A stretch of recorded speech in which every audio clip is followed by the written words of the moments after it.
Hi, it's April the 19th, 2020. In case you're wondering what this is, it is not a growth that I've developed from the back of my head. It is a kitty, a 16-year-old kitty, who thinks she should perch herself on the back of my neck because my neck goes forward because of advanced arthritis that was rapid onset. So pushes my neck forward, and she thinks she should lie back there because she thinks that my neck will feel better, I guess, which the warmth does feel kind of good. She's like a heating pad. But anyway, I wanted to talk about what today means. It was 25 years ago today that the Murrah Federal Building was bombed in Oklahoma City. It was a homegrown act of terrorism. I remember that day vividly. I was working out that morning. It was at 11 o'clock when I realized what had happened. Every morning I would get up and I would exercise. I'd do my workout.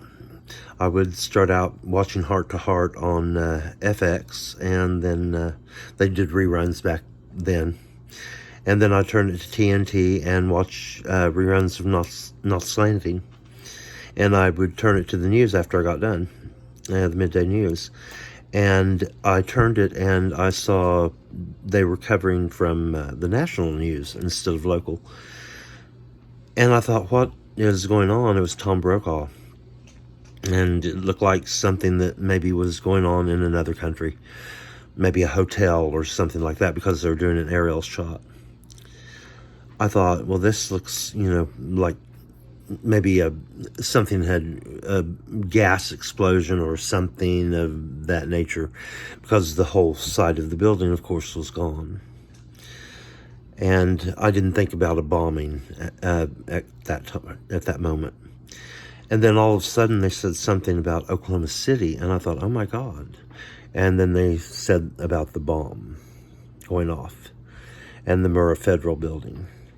And I lived at home with my parents, and I ran in to get my mother to tell her that she needed to come look at the TV. And it was just shock. It was shock that this had happened, especially in Oklahoma City, just an hour and a half away from Tulsa, where I live. So it was a very somber, emotional day that this had happened right here in our state and in our country. That was, 6 years before 9/11, 6.5 years. And we had not been through anything like that. It was a bit difficult. I remember that night when it began raining, and I remember Jerry Weber, the newscaster for KGRH Channel 2, the NBC affiliate, when he was in Oklahoma City. He had gone down there to cover it, and I remember he remarked something about God's tears, and it felt that way. It just felt impossibly sad. There were 168 lives lost that day, plus one unidentified. The image that I will always remember from that was the image of the fireman carrying the lifeless body of Bailey Allman. That's what is seared into my memory. It's the one that I think a lot of people that were alive at that point remember best from that day. And the image of the rescue workers, the nurses from nearby hospitals. I believe it was Mercy Hospital. I'm not sure on that. But nurses were running down the street trying to get from the hospital to the bombing site. They just the look on their faces as they ran, because they knew there were injured people. And I remember an older gentleman that they were trying to get down from one of the upper floors, And as afraid of height as I am, I remember thinking how terrified he must be, but then also trying to cling to life. You know, you want to stay alive, so of course you try to overcome the fear of whatever you would be afraid of, which would be, in my case, would be height. I don't know if he was afraid of height. I couldn't imagine what those people went through. And the parents, and wondering if their children in the daycare center, whether they were alive or dead. It was just a tragic, tragic day. And for the days thereafter. And then trying to find out who had done it. Of course, they did find out who did it very quickly. The memorial is there after we get through with the pandemic. I would encourage people to go to the memorial in Oklahoma City. It has the time on it of 9:02 a.m. when it occurred. 25 years have come and gone really fast, or at least it seems that way.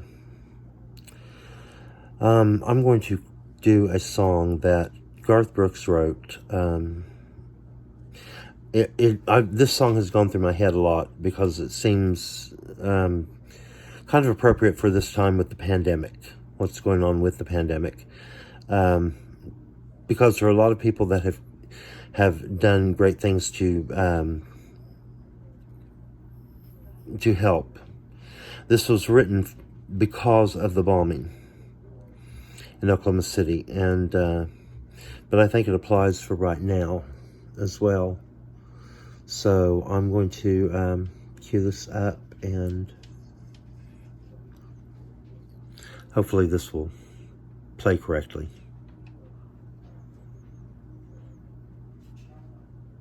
If I can get it to work right.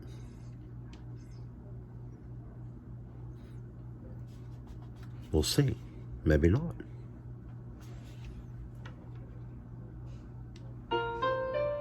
There we go.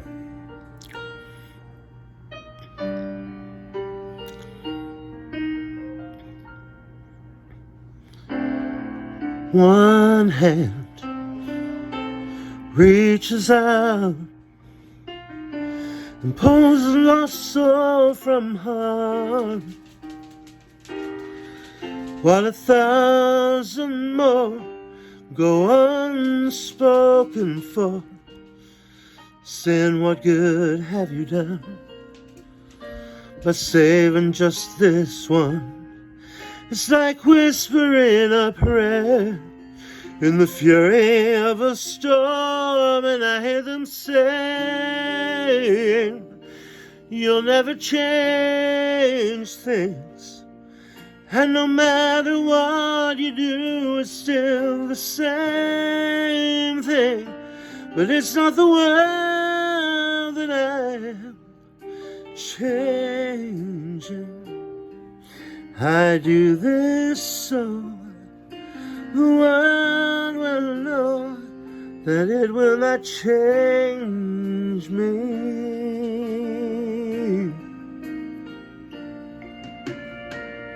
This heart still believes, but love and mercy still exist, while all the hatreds rage, and so many say that love is all but pointless in madness such as this.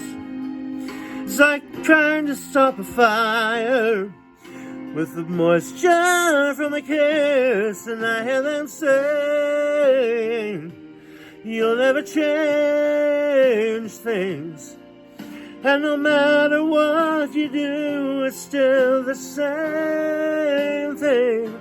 But it's not the world that I am changing. I do this so the world will know that it will not change me.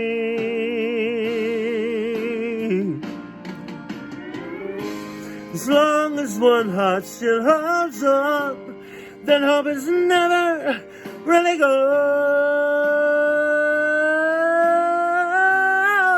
And I hear them say, you'll never change things. And no matter what you do, it's still the same thing. But it's not the world that I'm changing. I do this so the world we know never changes me. What I do is so the world we know never changes me.